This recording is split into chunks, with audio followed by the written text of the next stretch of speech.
Hola, ¿qué tal? Bienvenidos a esta edición de Mundo Cristiano. Soy Jonathan Villarreal, es un placer, como siempre, acompañarles.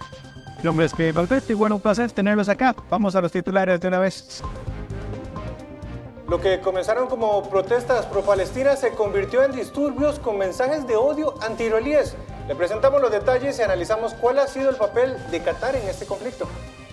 Y además, un pastor estadounidense sobrevive a un ataque con pistola mientras predicaba.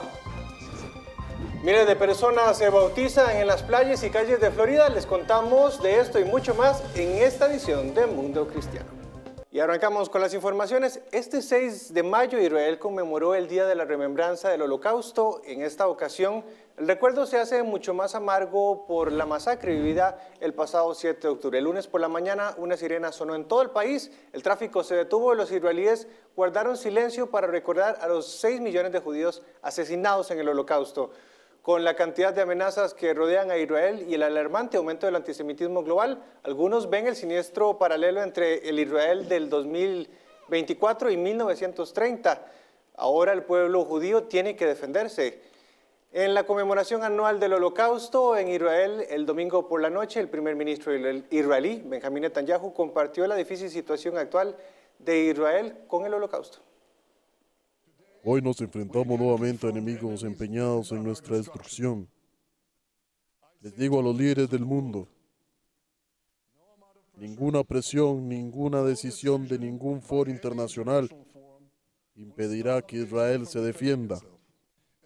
Como primer ministro de Israel, el único Estado judío, prometo hoy aquí desde Jerusalén, en este día de conmemoración del Holocausto, que si Israel se ve obligado a permanecer solo, Israel estará solo. Y las protestas anti-israelíes y el crecimiento del antisemitismo continúan en las universidades de Estados Unidos. Un grupo de estudiantes de la Universidad de Mississippi cantó a todo pulmón el himno nacional de esta nación durante una protesta, silenciando las voces de los manifestantes pro-palestinos en el campus de una universidad en Mississippi y otras más. Aquí les presentamos un recuento. Un video publicado en X evidenció los cánticos de los estudiantes contrarrestando los lemas de los manifestantes cercanos, muchos de los cuales portaban banderas palestinas, y cuyo fin fue reunirse en el campus para protestar contra el gobierno de Israel. En una manifestación similar en la Universidad de Alabama, los contramanifestantes pro-israelíes ahogaron con cantos a los pro-palestinos en Tuscaloosa, al Corear, Estados Unidos. Un estudiante judío de la Universidad de Michigan describe la situación que vive en estos momentos. Ser un estudiante judío en la Universidad de Michigan ahora mismo definitivamente es un momento aterrador e incómodo. Hay mucho antisemitismo en nuestro campus y es exageradamente preocupante. Y mientras todo esto ocurre en los centros universitarios, actualizamos parte de lo que está ocurriendo sobre la guerra en Israel. Después de meses de espera, las fuerzas israelíes han comenzado su operación en Rafah, el último bastión importante de Hamás en la Franja de Gaza. La operación comenzó después de que fracasaran las negociaciones entre Hamás e Israel. El martes por la mañana, las fuerzas israelíes capturaron el estratégico cruce fronterizo de Rafah entre Egipto y el sur de la Franja de Gaza. Antes de la operación, un video en las redes sociales muestra a un grupo de soldados orando y tocando el shofar antes de entrar en Rafah.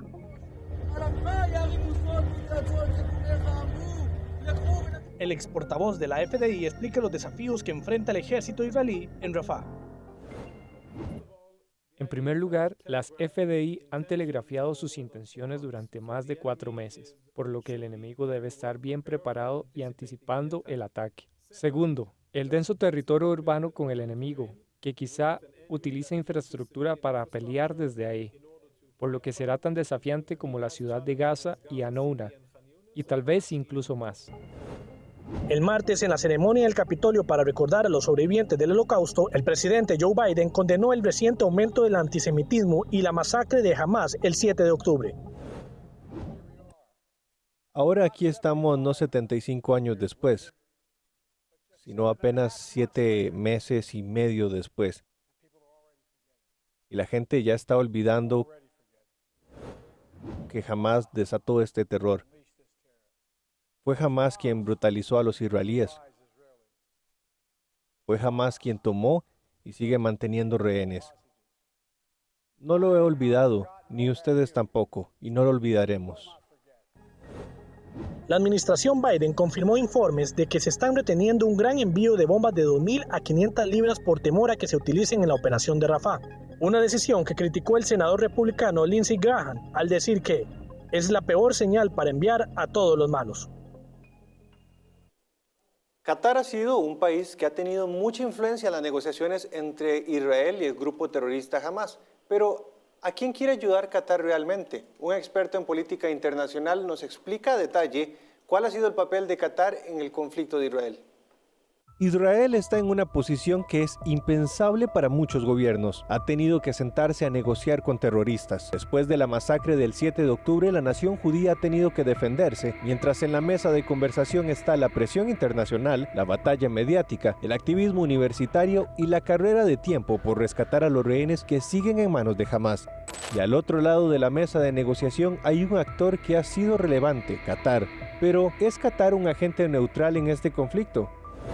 Qatar juega un doble juego y esto es muy claro. Qatar no es la sede del Mundial de Fútbol del año 2023, Qatar no es la magnitud y lo impresionante que son las ciudades del Golfo en general. Qatar es terrorismo, Qatar es sinónimo de todo un engranaje y un sistema que funciona dentro del Medio Oriente, pero que también tiene fuerte repercusión hacia el exterior. No solamente está avanzando a través de una compra, es decir, recursos financieros que vuelca en equipos de fútbol, en grandes empresas, en multinacionales, sino también que se posiciona como el único país mediador en un rol que es muy cuestionado. Luciano Mondino es un experto en ciencias políticas y relaciones internacionales y asegura que Qatar siempre ha tenido la capacidad de ponerle fin a este conflicto. Estamos hablando que los jerarcas de Hamas, la plana mayor, que tiene contacto con los segundos mandos de Hamas, que están dentro de la Franja de Gaza, se ubican en Qatar, se ubican en Doha. Algo que es verdaderamente particular y hacia los ojos del mundo debería ser muy criticable. Porque si hay alguien que puede no solo liberar a los más de 130, 133 israelíes que todavía están dentro de la Franja de Gaza, sino desarticular o ayudar a desarticular a la organización terrorista Hamas, ese es Qatar. Para Luciano, la cercanía de Qatar con el grupo terrorista Hamas es alarmante. Y aquí estamos hablando de recursos financieros y tácticos para poder perpetrar este tipo de ataques y este tipo de planificaciones que tiene la familia Al-Thani, que gobierna dentro de Qatar hace mucho tiempo con la organización terrorista Hamas. Insisto, Qatar sabe que en su país se han planificado los ataques de la organización terrorista Hamas. Qatar sabe dónde Hamas puede tener los túneles, las estructuras terroristas, todo el sistema de ataque dentro de la Franja de Gaza. Y la influencia de Qatar no solo se ha limitado a Oriente Medio. Los capitales qataríes que llegan a medios de comunicación y universidades en Europa es lo que está también impactando en la opinión pública global en contra ya no solo de la campaña militar del Estado de Israel, sino contra la existencia misma del Estado de Israel. Lo que estamos viendo en los campus universitarios en Estados Unidos y en Europa claramente tiene una injerencia de Qatar. Y esto es ineludible. Esto, no admitirlo, es no admitir que Qatar utiliza su dinero, muchas veces blanqueado por la indulgencia de la comunidad internacional, especialmente la occidental, que llega a todo tipo de canales en los cuales la opinión pública en contra del Estado de Israel se fortalece y se fortalece mucho. Qatar es uno de los que más importa el antisemitismo y el sentido anti-israelí. A pesar de todo esto, Qatar se ha convertido en un mal necesario con el que Israel ha tenido que procurar mantener un diálogo abierto. Lamentablemente, Qatar se ha posicionado como un neutral que entiende la posición, entiende cómo opera Hamas, y eso muchas veces es también, en términos de información e inteligencia, necesario para que Israel pueda operar dentro de la Franja de Gaza. La guerra por la supervivencia de Israel está lejos de terminar. Aún así, el gobierno y sus aliados hacen el esfuerzo por sentarse a la mesa y mantener el diálogo con una nación que ha hecho poco por detener un conflicto que desde hace mucho tiempo ha tenido el poder para terminarlo. Y una joven fue rechazada en un concurso de canto por no querer cantar música secular. Les contamos de esto y mucho más al volver de la pausa. Disfruta en familia de historias de transformación, compasión y del poder de la fe para cambiar vidas. No te pierdas el programa y únete a Club 700 Hoy. Continuamos con más de Mundo Cristiano. Una joven con una voz privilegiada no logró concluir la tercera fase del concurso La Academia de Guatemala por interpretar una canción cristiana.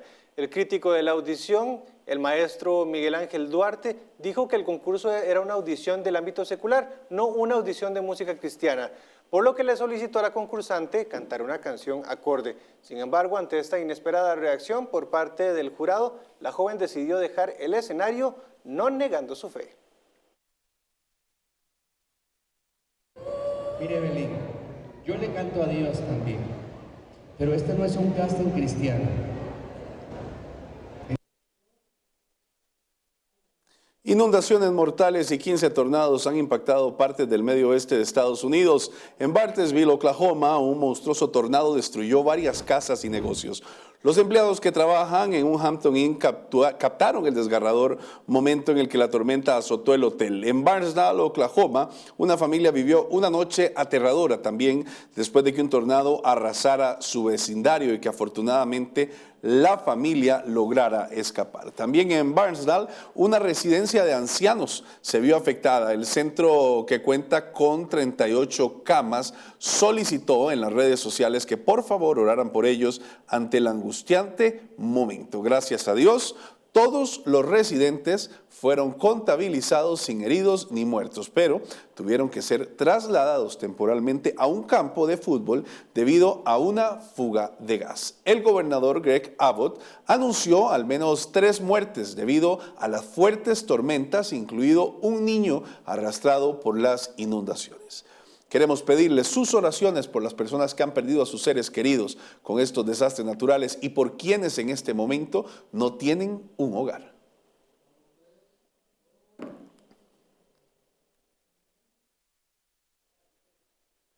Un pastor de Pensilvania está agradecido con Dios por su vida después de que un hombre intentara dispararle durante su sermón dominical, pero el arma se atascó. Veamos. Todo sucedió en un instante, mientras un pastor predicaba su sermón del pasado domingo 5 de mayo, poco después de la 1 p.m.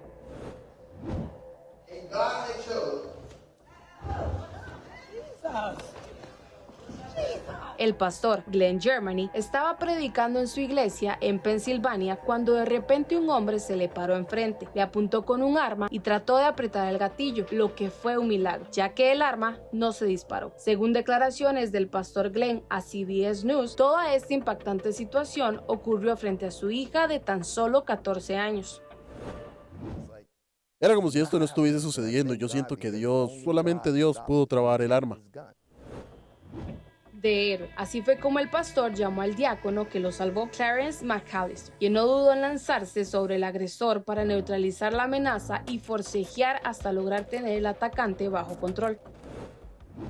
El joven pistolero que puso en riesgo la vida del pastor ha sido identificado como Bernard Polite, de 26 años, quien ahora enfrenta cargos de intento de asesinato. Y aunque el reverendo expresa que ha perdonado a Polite, aún está procesando lo sucedido. Mencionó que nunca había visto al joven hasta que se apareció en su iglesia y señaló que el atacante estaba lidiando con espíritus a raíz de una enfermedad mental. Este joven dijo que estaba batallando con espíritus y entró a la iglesia y quería dispararle a alguien. El joven estuvo retenido en la iglesia hasta que la Policía Estatal de Pensilvania llegó al lugar y lo arrestó. Las autoridades locales están investigando otro tiroteo en relación con el incidente de la iglesia después de que encontraran un cuerpo en la casa del atacante, quien ya tiene una audiencia programada para finales de este mes. Y algo especial está sucediendo en las playas de Florida. Miles de personas se han bautizado en los últimos meses y los organizadores de estos eventos afirman que esto es solo el comienzo. Las calles y las playas de Florida se han convertido en epicentros de bautismos masivos, con miles de personas entregándole su vida a Dios. Literalmente escuché esto. Escuché verano de bautismos. Jenny Weaver, líder principal de Core Group, sabe muy bien lo que sucede. Desde comienzos de abril, durante la celebración del Domingo de Resurrección o Pascua, más de 200 personas fueron bautizadas en Clearwater Beach. Y esto no ha quedado aquí. Un servicio de domingo se convirtió en algo más cuando las personas le entregaron sus vidas a Jesús y fueron bautizadas en la parte trasera de una camioneta afuera de un cine de Miami. Incluso la policía llegó a ver qué era lo que estaba sucediendo.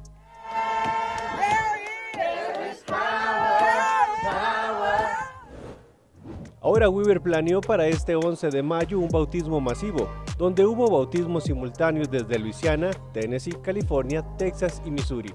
Hace solo una semana, casi 1,000 personas se habían inscrito para bautizarse en Texas y más de 750 personas estaban listas para ser bautizadas en Sarasota.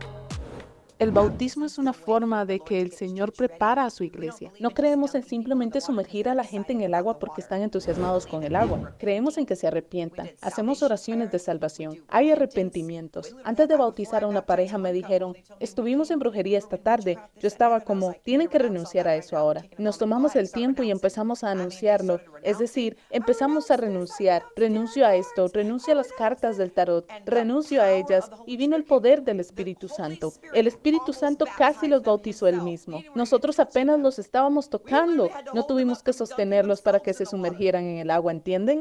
La liberación tuvo lugar allí mismo mientras estaban siendo bautizados. Otros ministerios han visto el mismo mover. Grace Family Church en Tampa, Florida, es el ejemplo más reciente, ya que cerca de 1,000 hombres, mujeres y niños fueron bautizados en Fort DeSoto Beach.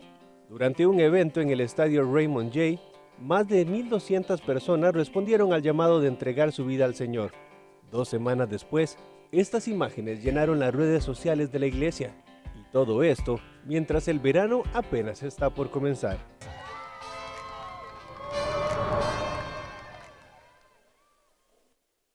Hacemos una pausa y al volver hablaremos de una organización que está empoderando a otras organizaciones para ayudar en las comunidades con una mirada de fe.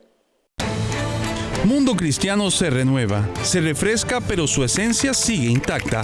Seguimos a su lado con más información, más cerca y con más conectividad. Nuestra misión como periodistas es informarle con las últimas noticias de gran impacto para la Iglesia del mundo. Acompáñeme, soy Jonathan Villarreal, director de Mundo Cristiano. Y continuamos con más. En un encuentro realizado el mes de abril entre la Alianza Evangélica Latina y la Organización de los Estados Americanos, el presidente de la AEL, el pastor Juan Cruz Selamari, habló sobre la clara postura de la Iglesia en Latinoamérica respecto a temas sociales de gran importancia, como lo son el aborto, la familia y la ideología de género. Selamari destacó que los evangélicos representan aproximadamente una cuarta parte de la población en América Latina y resaltó la labor social, espiritual y educativa que la Iglesia realiza en el continente, contribuyendo significativamente a mejorar la calidad de vida de muchas personas. Veamos parte de lo que expresó el pastor en el foro. Nuestra postura no viene de abogados, no viene de interpretaciones, viene de lo que dice la Sagrada Escrituras, que es nuestro libro guía de las iglesias, ¿verdad? Nosotros somos muy creyentes en respetar los valores bíblicos. Lo importante es que usted sepa nuestra postura y sepa que a pesar de eso, nosotros vamos a construir. Uno de mis colegas dijo, homofóbicos no somos. Lo que sí, no podemos aceptar el aborto, la eutanasia, y con los niños no hay que meterse. El gigante de ayuda humanitaria Food for the Poor se acercó a la Alianza Evangélica Latina para alcanzar a más regiones necesitadas en Latinoamérica y poder llevar un mensaje de esperanza. Desde la atención de desastres hasta la ayuda humanitaria en momentos claves para las personas. Eso es lo que hace la organización que les quiero presentar, que se llama Food for the Poor. Él es César Guevara y es uno de sus encargados. César, qué placer conocerte. Un placer, Jonathan. Y me encanta lo que estás haciendo. Contame qué es Food for the Poor. Claro que sí, Jonathan. Un placer conocerte también y muchas gracias por esta oportunidad. Bueno, Food for the Poor es una organización cristiana de ayuda humanitaria y de desarrollo basada en los Estados Unidos y trabajamos en 17 países de Latinoamérica y el Caribe. Muy bien, tal y como mencionaste, nosotros comenzamos la primera columna de nuestra labor. Son 3 columnas principales, ¿verdad? La primera que quiero mencionar es la ayuda humanitaria. Enviamos alrededor de 3,000 contenedores de ayuda humanitaria a los 17 países donde trabajamos, con artículos que tienen que ver como, por ejemplo, medicina, suplementos médicos, puede ser comida, artículos de higiene personal. Cuando hay desastres pueden ser materiales de construcción, etcétera, etcétera. ¿Y eso lo administran ustedes mismos en los países? Excelente pregunta. Food for the Poor no es una organización implementadora, a excepción de en 3 países que son Haití, Jamaica y Guyana. Por su situación y condición. Y porque allí tenemos establecidas oficinas de Food for the Poor. Las condiciones se dieron. Claro. En el resto de los países nosotros trabajamos a través de organizaciones implementadoras que tienen esa plataforma, tienen las capacidades técnicas y los recursos para implementar el tipo de proyectos y programas que hace o que implementa Food for the Poor. Entonces se convierten en unas socias estratégicas. Son socios estratégicos. Entonces, tenemos alianzas ya de Food for the Poor fue fundada hace más de 40 años y tenemos alianzas que llevan 35, 40 años con nosotros. Pero no solamente están haciendo el envío de ayuda humanitaria, han logrado escalar a otro tipo de ayuda. ¿Cuáles son esas? Es correcto, Jonathan, y gracias por la pregunta. La segunda columna es lo que nosotros llamamos rehabilitación, que tiene que ver con la construcción de viviendas, construcción de escuelas, de clínicas, de comunidades, de sistemas de agua, ¿verdad? Y la tercera columna ya es más en el área de desarrollo, un desarrollo de transformación, ¿verdad? Incluyendo sectores como por ejemplo la educación, la salud, la generación de ingresos, proyectos de generación de ingresos y comunidades que llamamos comunidades de desarrollo sostenible, que incluyen la infraestructura, las casas, las escuelas, etcétera, pero también proyectos, ¿verdad?, que son que transforman al individuo, a la comunidad, que los ayudan a salir de la pobreza, siempre en el centro, manteniendo a Cristo, manteniendo a la iglesia presente, trabajando conjuntamente con nosotros y con nuestros socios, ¿verdad? Y proclamando el mensaje, aunque Food for the Poor no lo proclama directamente, empodera a las organizaciones que están en las comunidades para que sí hagan esa proclamación. ¿Cómo es el trabajo? Este último eje del que nos hablas es fundamental. Esta es una parte donde no solamente llegan a aportar una obra o algo más, sino a transformar la nación. Es decir, esas son elecciones muy estratégicas. ¿Dónde están desarrollando eso ahorita, César? Lo estamos, como te dije, lo desarrollamos en los diferentes países. Tenemos muchos proyectos, por ejemplo, siendo implementados en El Salvador, Guatemala, Honduras. ¿Cuál es el criterio para elegir dónde hacerlo? Nosotros hacemos un análisis de lo que es la pobreza multidimensional, ¿verdad? Y también de las posibles alianzas en los países, y de esa manera tomamos las decisiones en los países donde nosotros presentamos o laboramos. Por supuesto que mucho de esta información viene con los potenciales organizaciones con las que vamos a trabajar, ¿verdad? Por ejemplo, recientemente comenzamos a trabajar con organizaciones como, por ejemplo, Misión Mundial en República Dominicana y otros países también, donde se están implementando proyectos que son proyectos en común entre Food for the Poor y Misión Mundial, o Food for the Poor y, por ejemplo, una organización que se llama Water Mission, que ha sido un socio nuestro estratégico de hace muchos años y con quien trabajamos en diferentes países. ¿Qué es lo que más te ha marcado al llegar a un país, César? Y llegan con su ayuda, con su apoyo. ¿Qué es lo que más te marca? Mira, una de las cosas que me marca es, en principio, el Señor me ha dado la oportunidad de visitar un número increíble de países en Latinoamérica y el Caribe, incluso países donde todavía no trabajamos, Brasil siendo uno de ellos, Turquía siendo uno de ellos, donde estuve la semana pasada. No que nosotros trabajemos en Turquía, pero estuve con la Alianza Evangélica Mundial. Y lo que me marca es la necesidad de las personas, incluso en esos medios de pobreza completa de Dios, donde ellos mismos a su manera expresan el amor por Dios y la esperanza en Dios. Eso siempre me ha marcado. Lo otro que me ha marcado es los espacios a donde llega Food for the Poor con sus aliados, que son casi imposibles de contar y de enumerar, porque son tan amplios, ¿verdad? Food for the Poor, como te dije, trabajamos en 17 países, pero dentro de esos 17 países hay una cobertura bastante amplia en la mayoría de estos países. Te digo en la mayoría porque hay países que son relativamente nuevos para nosotros, como lo es Perú, como lo es Ecuador. Pero, por ejemplo, Haití es un país donde tenemos más de 35 años trabajando, de igual manera Jamaica, Guatemala, El Salvador, que son países con índices de pobreza muy, muy elevados. Me encanta, César, les deseo lo mejor y que puedan seguir extendiendo esta parte del evangelio tan importante que es dar la vida por otros, que es lo que literalmente. Amén, Jonathan, te doy muchísimas gracias. Conocerte. Igual, un placer conocerte a ti también. Hablamos con César Guevara, él es de Food for the Poor. Ellos los pueden contactar. ¿Dónde los pueden contactar? Mira, www.foodforthepoor.org.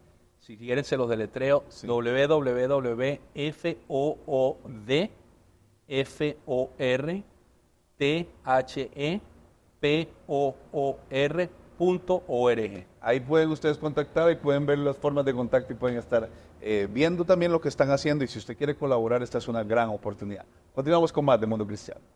Y esto fue lo que conversamos en nuestro último podcast de Cuenta Regresiva.